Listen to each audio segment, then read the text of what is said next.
आज हम पढ़ने जा रहे हैं torque on current carrying coil. आपने टॉर्क फाइंड आउट करता है करंट कैरिंग कॉइल के।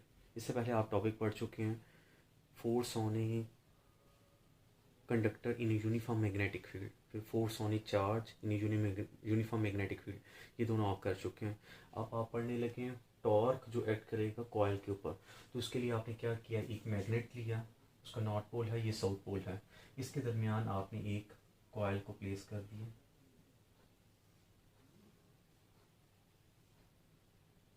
ये कॉइल है, ये उसकी एक्सिस ऑफ रोटेशन है जहाँ उसने रोटेट करना है। ये कॉइल EFGH, यहाँ से करंट आनी है, इसमें से पास हो के इस लूप में, और यहाँ से वो चले जाएगी। ये है current I। Magnetic field lines जो होती हैं वो नॉर्थ से साउथ की तरफ होती हैं, तो ये डायरेक्शन होगी, ये मैग्नेटिक फील्ड लाइंस की डायरेक्शन B, वो मैंने रिप्रेजेंट कर दी। अब क्या होगा, अब ये देखें, आपने फाइंड आउट करने इस कॉइल के ऊपर जो टॉर्क एक्ट करेगा वो आपने फाइंड आउट करना है।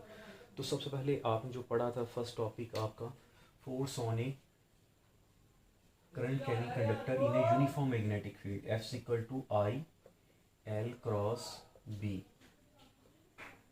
ये वो फोर्स है जो किसी कंडक्टर के ऊपर लगती है जिसकी लेंथ L है। तो ये आपने फोर्स कैलकुलेट की थी। अब आप क्या करेंगे, यही फार्मूला आप लगाएंगे F equal to IL cross B, ये इसकी मैग्नीट्यूड फॉर्म है। इस फार्मूले की मदद से आप देखेंगे कि किस पाथ के ऊपर, किस सेगमेंट के ऊपर कितनी फोर्स एक्ट करती है। तो हम सेगमेंट वाइज करेंगे। तो सबसे पहले मैं करने लगा हूँ फॉर सेगमेंट EF, तो इधर लिखेंगे फॉर सेगमेंट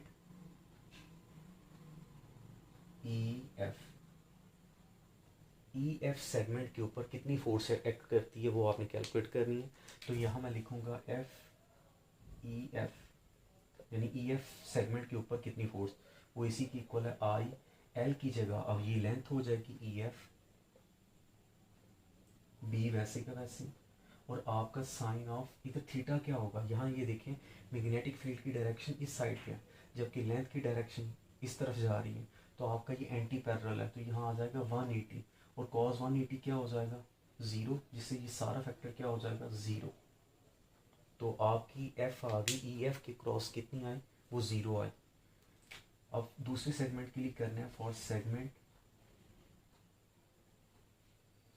FG।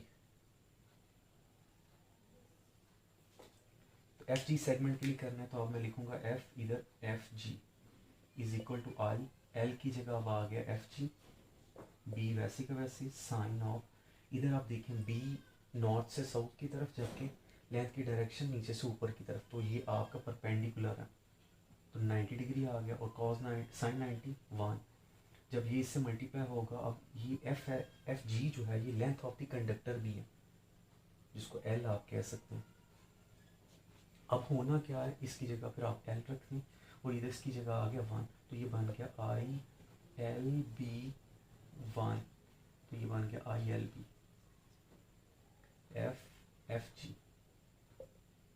इसको आप F1 भी कह सकते हैं। ये मैंने क्यों कहा ये अभी आपको बाद में बताता हूँ। इसके बाद थर्ड सेगमेंट के लिए for segment GF, sorry EFGH, ये इधर H आना था आपका,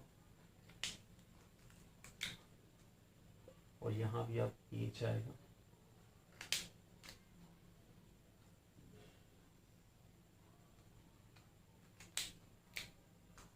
इधर आ गया FGH IGH B sine of, इधर अब एंगल क्या बनेगा, ये देखें लेंथ की डायरेक्शन भी उस तरफ है, B भी उस तरफ है, तो ये पैरेलल है, तो साइन 0 डिग्री और साइन 0 0, यानी सारा फैक्टर ये क्या हो जाएगा अगेन 0 आपका। अब लास्ट सेगमेंट रह गया HE, तो कहेंगे फॉर सेगमेंट HE, इसके लिए क्या आएगा ये देखें, F equal to HE IHE into B sine of 90 degree.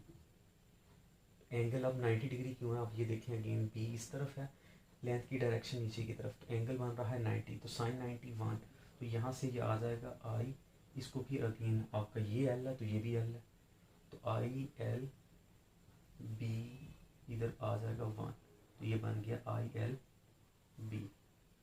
इसको आप एफ एच ई को कह सकते हैं F2, इधर आपने F1 का नाम दे दिया F2 को। अब ये देखें इधर से क्लियर क्या होता है आपको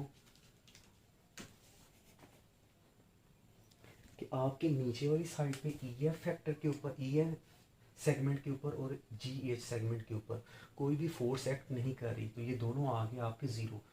आपकी इस सेगमेंट के ऊपर FG सेगमेंट के ऊपर और HE सेगमेंट के ऊपर फोर्स लग रही है और वो दोनों ILB है, यानी आप कह सकते हैं कि F1 और F2 दोनों इक्वल हैं और अपोजिट हैं। F1 इक्वल टू F2, यानी मैग्नीट्यूड में इक्वल है लेकिन डायरेक्शन में ऑपोजिट है।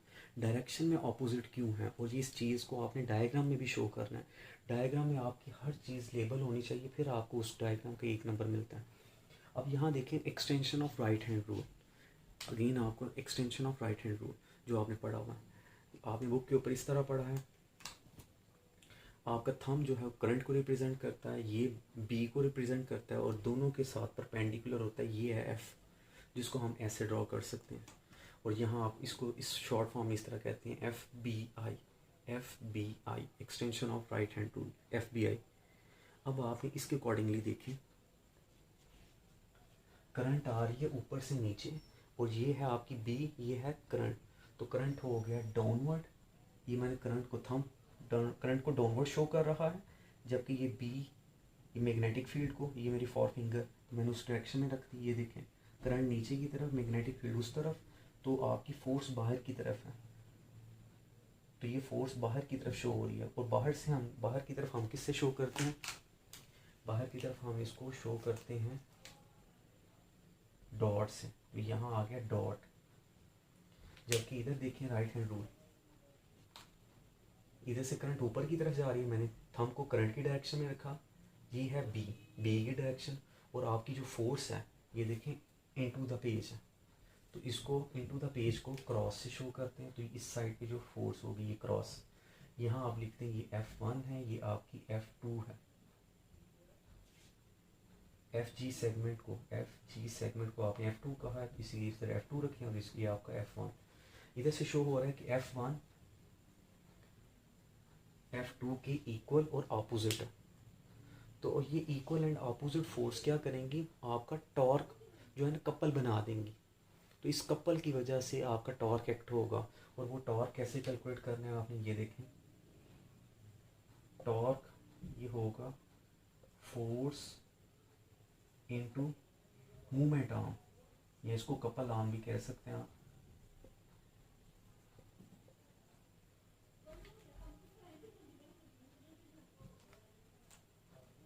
फोर्स आ गई यहाँ आपकी ILB, जो आपका कपल आर्म है ये आपका A है, और ये डिस्टेंस है ये आपका यहाँ, ये A आ गया आपका। और यहाँ आपका ये देखें आप L और A को मैं इकट्ठा कर लूँगा और B साइड पे आपका, तो ये बन गया IAB। ये A कैसे आ गया, ये लेंथ इनटू विड्थ है, तो ये आपको एरिया ऑफ द कॉइल मिल गया आपको IAB। अब आपका ये देखिए F1 और F2, ये वो फोर्स आ गई जब आपने कॉइल को मैग्नेटिक फील्ड के साथ, उसके प्लेन ऑफ कॉइल को मैग्नेटिक फील्ड के साथ आपने पैरेलल रखा है, और अगर वो कुछ एंगल बना रहा हो, आपकी कॉइल अगर मैग्नेटिक फील्ड के साथ कुछ एंगल अल्फ़ा बना रही हो, तो तब क्या होगा, ये देखें F2 आपका यहाँ है जिसको क्रॉस से रिप्रेजेंट किया गया, ये है आपका F1 जो इनटू द पेज है, और ये मैग्नेटिक फील्ड के साथ क्या कर रही है, एंगल अगर अल्फ़ा बना रही है, तो यहाँ प्रोजेक्शन हो जाएगी A cos of alpha x के ऊपर, A cos ऑफ अल्फ़ा, और ये है सेंटर पॉइंट जहाँ इस कॉइल ने रोटेट करना है।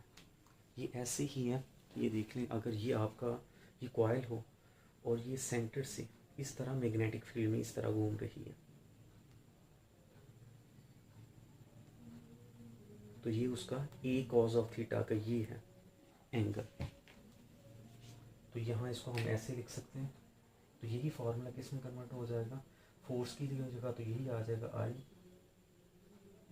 एल बी, लेकिन मूवमेंट आर्म की जगह अब ए नहीं आएगा, ए कॉज ऑफ अल्फा आ जाएगा, और ये दोबारा एल और ए मिलकर आपका ए बन जाएगा।